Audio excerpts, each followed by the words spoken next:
Welcome everyone. In this lecture, our objective is to study the second order nonlinear system behavior in a qualitative manner. So we'll start by considering the autonomous system x1 dot equals f1 of x1 and x2, where x1 and x2 are the state variables. x2 dot would be f2 x1 and x2. And of course we can put this system in the vector notation, so it would be x dot equals f of x, and we call f of x the vector field of the system. If we plot the trajectory of the system in the phase plane, then actually the vector field will represent the tangents to that trajectory, as we are going to see. In the objective of this lecture, first is to study the trajectory based on vector fields and see how we can plot the trajectories based on the vector fields using the information of the vector field. And second, to study the behavior of the system near equilibrium points. Of course, that study will require linearization, so we'll see how to linearize the nonlinear equations at the equilibrium points, and then consider every equilibrium point and see how the system will qualitatively behave around that equilibrium point. And in that study, we will use what we did in the previous lecture concerning the behavior, the qualitative behavior of second order linear systems. So let us first take an example to see the effect of the vector field on plotting the trajectory of a system. Let's consider f of x to be 2x1 squared and x2, and we assume that we start from an initial point which is, say, 1 and 1. So to calculate the vector field at x node, we calculate f of x node, and that would give us 2 and 1. And to plot the vector field in the phase plane, we just add the vector field to the value of x node. So we calculate x node plus f of x node, and that would give us 3 and 2. So if we go to the phase plane, consider this to be the horizontal axis x1, and this is the vertical axis x2. So if we start from the point x node, which is 1 and 1, this is 1, this is 1, so this is what would be the point x node. We draw a vector, and that vector will go to the point 3 and 2. So here we'll take 3 units, and here we'll take 2 units. So this is the vector field at this point. And in this case, if the trajectory starts from the point x node, then it will be tangent to the vector field at that point. Now we can stop at a certain point and then calculate at the second point that we stop at another vector field, and then we represent the tangent at that point, and then we continue the plotting. Let us consider another example. This is again a second order system, and we can see easily that this is equations could imitate the equations of the pendulums that we have shown before. If we assume zero friction, so friction is neglected, and no external torque applied to the pendulum. So if we assume some non-zero initial conditions for the position and the velocity of the pendulum and let it go, we know that it will keep oscillating around the equilibrium point, which is the origin, and that will continue forever. Now in this second order system of equation, we can write f of x as x2 and minus sine x1, and consequently this would be the functions f1 of x and f2 of x, where x here is the vector that consists in general from the state variables x1 and x2. And we have shown in the previous example that we can draw the vector field at any point that we choose. So in order to plot the phase trajectory of the system from a certain initial condition, we start by defining a domain in x1, x2 plane. As I have shown it here, it extends from -2 to +2 for both x1 and x2. And we take as many points as we can, as we require within that domain, which are shown here dotted in this figure. Now, at each point, we start calculating the vector field at that point. So the vector field would be calculated again as we have shown in the previous example. So we calculate f1 and f2 and we draw the corresponding vector. However, we know that the magnitude of the vector would be the square root of f1 of x squared plus f2 of x squared. Actually, we don't care much about the magnitude of the vector. We care more about the direction of that vector field. That's why here I redrew the vector from the different points, and we can do that assuming the same length for all vectors, because as I said, we are only keen about the direction of the vectors rather than their length. So if we do that at the different points in the above figure here, we can get something similar to what I have drawn here in the bottom figure.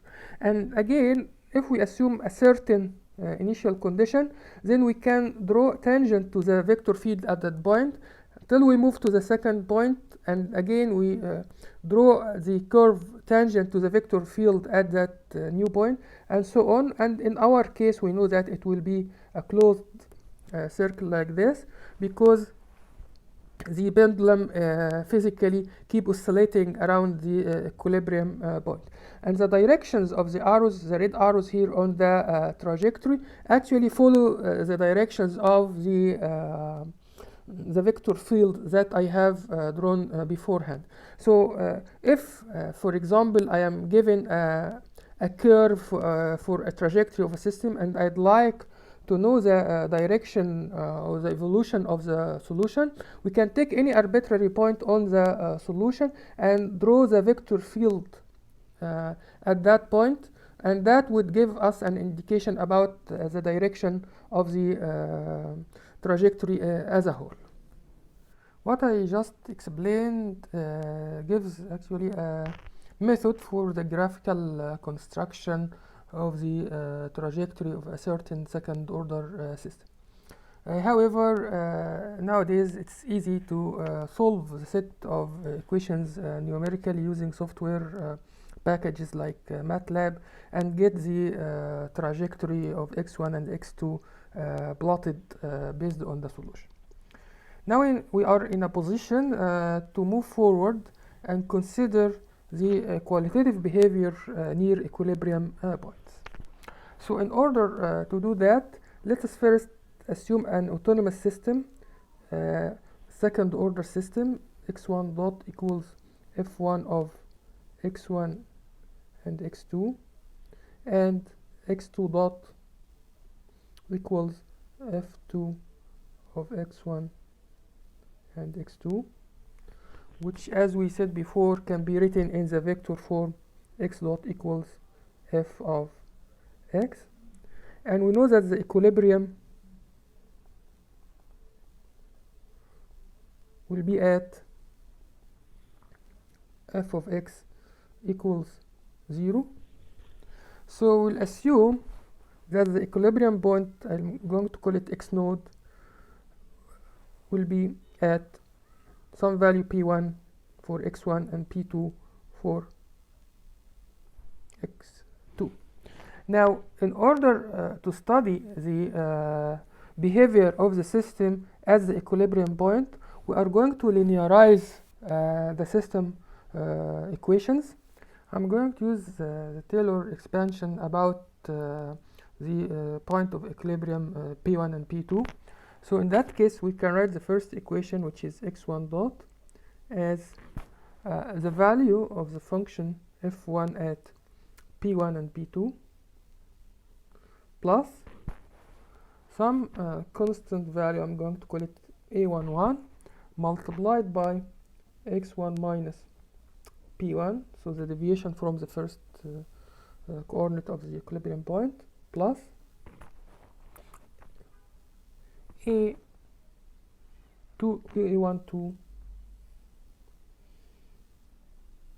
x2 minus p2, plus, of course, some higher order terms. And these higher order terms will depend on powers other than 1 for x1 minus p1, so I'll have square for that, power 3, and so on, and similarly for x2 minus p2. And then we will have also cross products between the factors x1 minus p1 and x2 minus p2. So these are the high order terms that I'm going to of course neglect when I do linearization. So this is the Taylor series expansion for the first equation. For the second equation, we'll get something similar.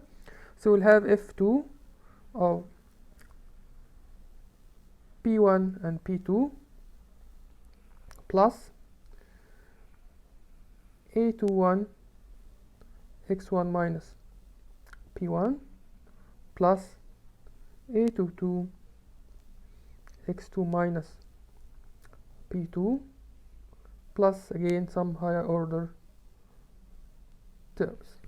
Now, in order to calculate the values of the constants a11 up to a22, we calculate the Jacobian. So a11 would be the partial derivative of f1 of x by x1, and that of course calculated at p1 and p2. Similarly, we can write a12 as the partial derivative of f1 with respect to x2, and that's calculated at p1 and p2, and a21 as the partial derivative of f2 with respect to x1,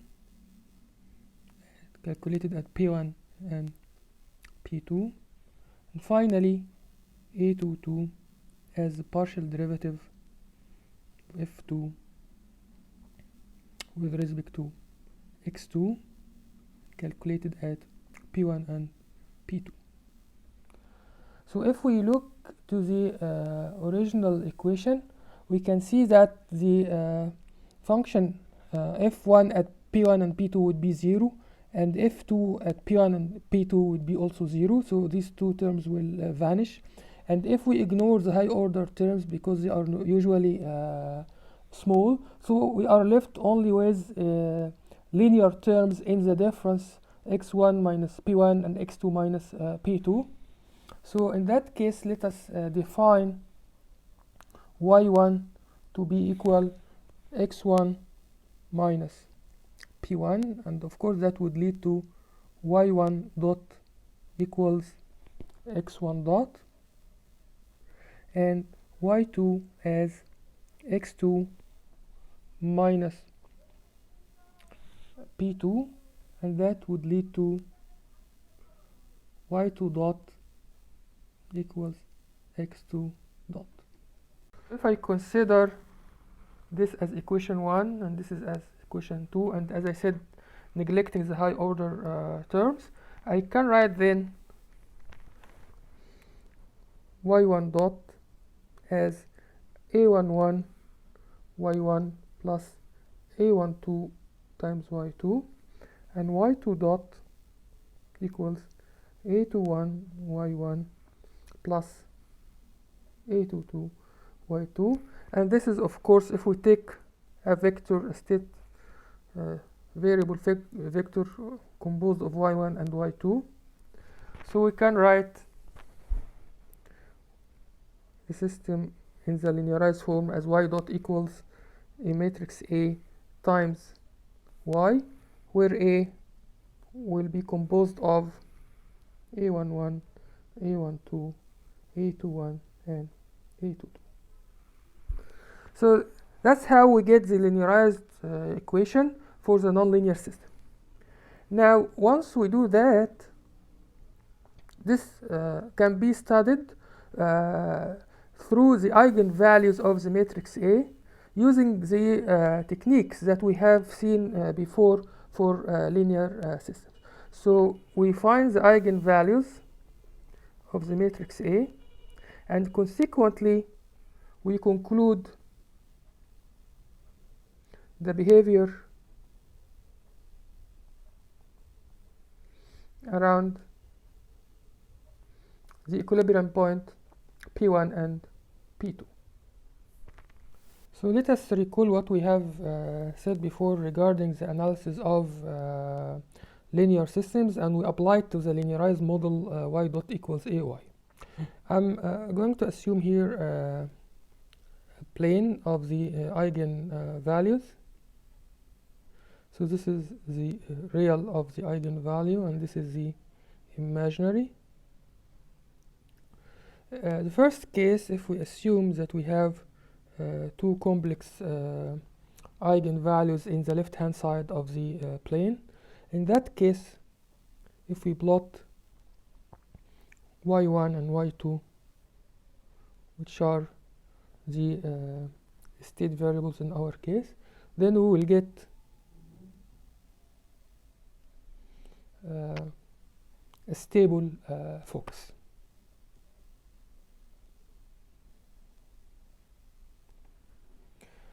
If we have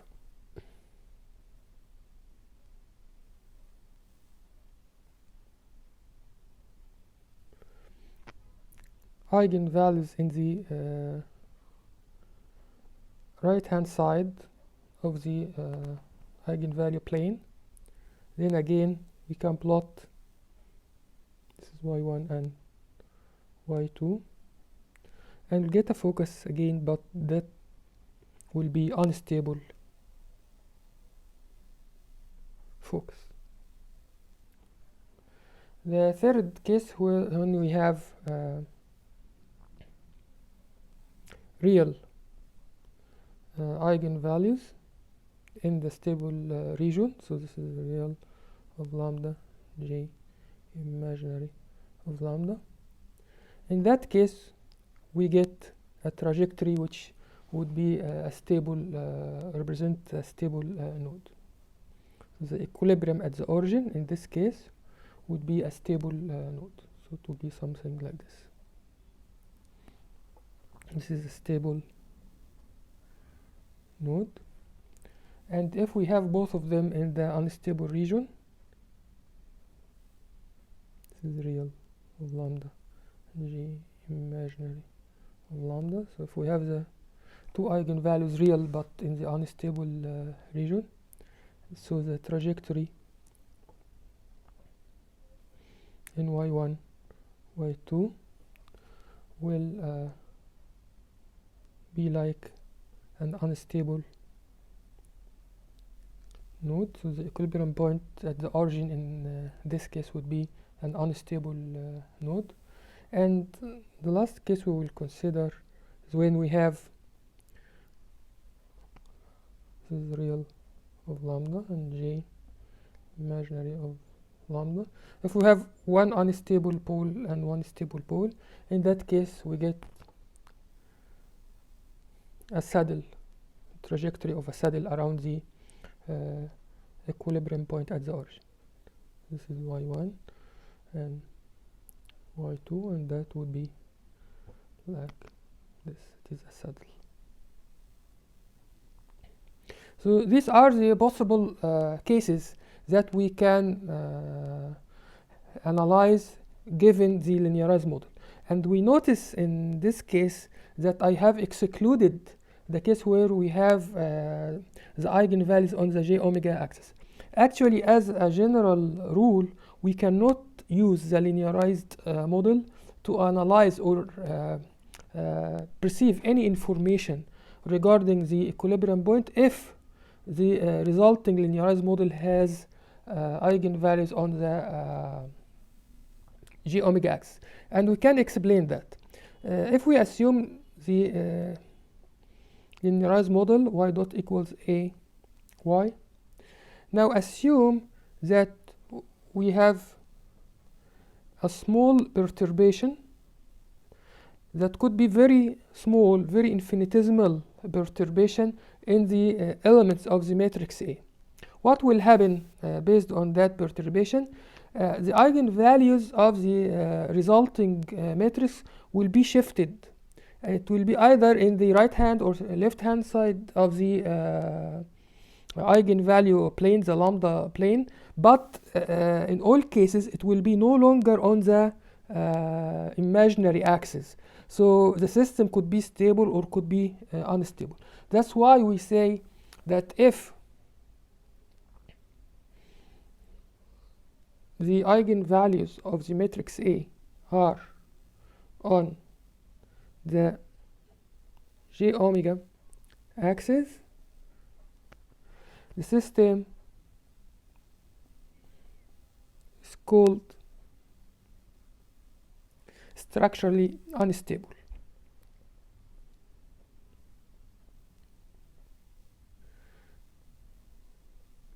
And as I mentioned, the linearized analysis would fail to predict the behavior around the equilibrium point. Let us apply that to the pendulum example again, where here I have the friction term appearing in the second equation. The first equation is for x1 dot and second equation for x2 dot, and that corresponds to the vector field of f1 and f2. Now to find the equilibrium, so we have to have x2 equal to 0. So let's call that x2 naught to refer to equilibrium. And consequently, from the second equation, we get minus sine x1 equal to 0, and that leads to x1 at equilibrium equals n pi, where n would take the value 0 plus or minus 1 and so on. So if we do that and we try to analyze the behavior of the system at the different equilibrium points, then we have to find the Jacobian matrix, which is a partial derivative of f partial x, where f actually is composed of f1 and f2. So we get here partial f1 partial x1 and partial f1 partial f2 partial x1, while here partial f1 partial x2, here partial f2 partial x2. So if we do the derivatives, then we get for the first element here 0, and the second element would be 1.